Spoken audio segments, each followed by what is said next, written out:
Okay, and so we're looking at my editor, and this is the real live running code. It's called Workspace Connections. This is the chatbot, and if you kind of page through this, just give me a moment to scroll down. The chatbot, bulk of that code is no more than about 350 lines of code. A lot of that is boilerplate code, but just to kind of take you through it a bit, what it is it's an Express application, so it's a web app, and it takes the form of this chat interaction. And really, it all comes down to you handling messages and annotations. So we can see here that when a message comes in, it gets the message created event. I have some mock uh, code here that we put in here for the OGS so that we knew it would work. But here are the commands. So like if you say at bot name, like we did at connections bot, it goes and handles the command. So this is the interaction that you're setting up. Now, the other thing that we worked with, it's this idea of an annotation. And so like I said, um, Work Services is going to let your bot know when something is happening. So you're going to receive this annotation event, and I've got some helper code here that makes that easier, but let's walk through that. What it gets is an annotation of a message focus. This is all pretty standard. And the one that we care about is the question lens. So when we get a question, what we can do is we can actually look at its confidence, and this is the configuration that we use. So it looks at the confidence and it says, okay, is it really a question? If it is, we invoke Watson's search and run. And so that's another little helper module that I wrote. And if we take a look at it, it's every bit of 60 lines of code, less than 100. And let's just go through this briefly. So what we're doing is we're using the IBM client Watson Developer Cloud. So we call that guy Watson. And really all we're doing is we're setting up the information that we want. So when I get an answer, I want some bits of information to come back. And you can kind of think of that, right? So I want the ID, I'd like the body, the actual content. I'd like the confidence that you gave me. I'd like to know who it was and the URL. Because you saw all of that kind of exposed in the message that the bot posts back. And then it really is one line of code where we're using the client, this Solr client that's part of Watson Retrieve, part of Watson's Retrieve and Rank service, and we make a call.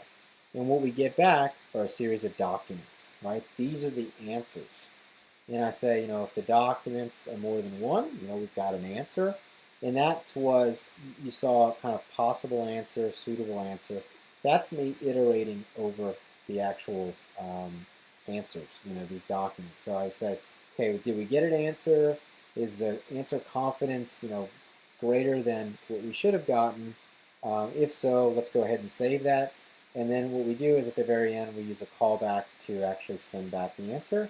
And then the bot just responds with it. So it's all actually quite easy, and a fairly small amount of code to get this up and running.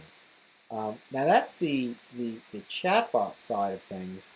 What we also had to do was we had to, remember, load that data in Retrieve and Rank.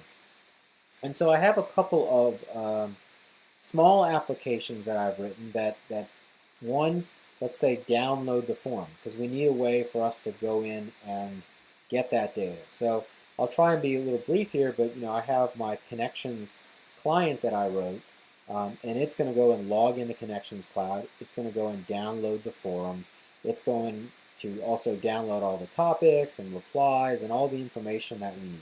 Okay, and what we get is this file. So it creates a file, and it's converting that Atom data into JavaScript object notation. And so that's what this here is. I mean, it's a giant file of all the stuff that was in that form. And if you want to go through it very briefly, what I have is a list of topics, right? So those are the individual forum topics. And you can see some of the JSON information that I'm pulling out. So it's things like, here's the ID, it came from a forum, looks like somebody was asking about first calendar APIs. And then you can see here, here's the content.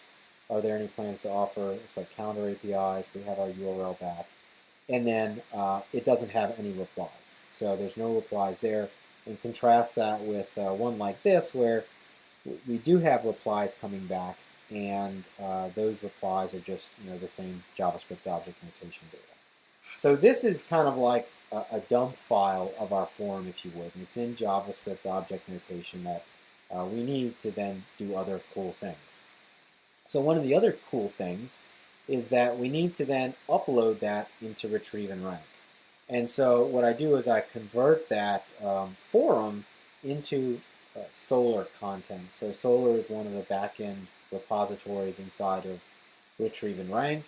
And we take that data and we're really just converting it into a format that's compatible with Solr. So we're really not doing anything more than just kind of taking some of the information out, maybe even adding some information. But by and large, it's just JavaScript object notation again with the same data. And you can kind of see that here, okay? So that becomes our content base in our retrieve and rank, our question and answer repository. Now, the last thing I'll show, just to kind of drive home what's been done here, is there's something called ground truth, okay? And, the teaching assistants or you would typically go in and train Watson. So Watson would do a search. It would come back with some things that it thinks are the right answer. And you would essentially say, okay, yes, this one's the right answer. No, this one's kind of right. It's in the middle. And no, this one's not applies at all. So you kind of rank things on a 4-point scale. And what we can do, and what I think we have the ability to do, since we have all this forum data, is we can bootstrap that process.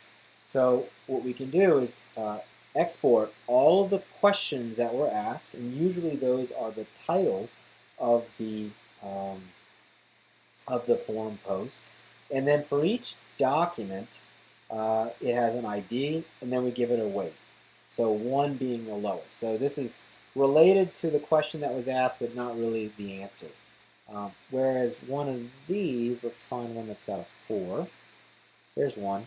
So in this question, is the number of members in a community limited?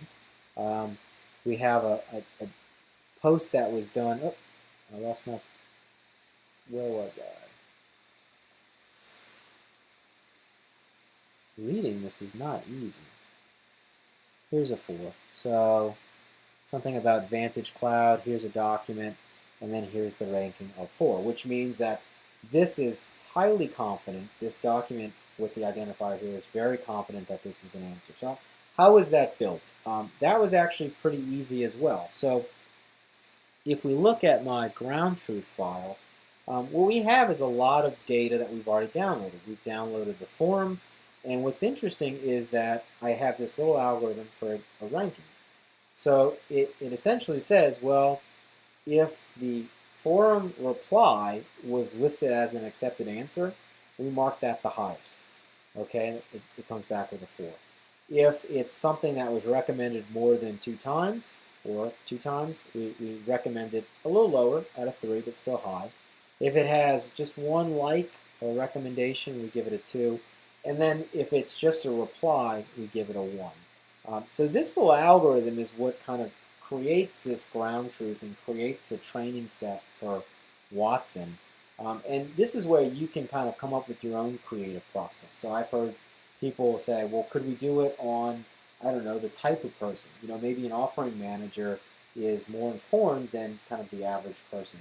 And honestly, that's totally doable. That's where you can come in and be creative and say, well, this is how our business works, and maybe this is the more appropriate algorithm. So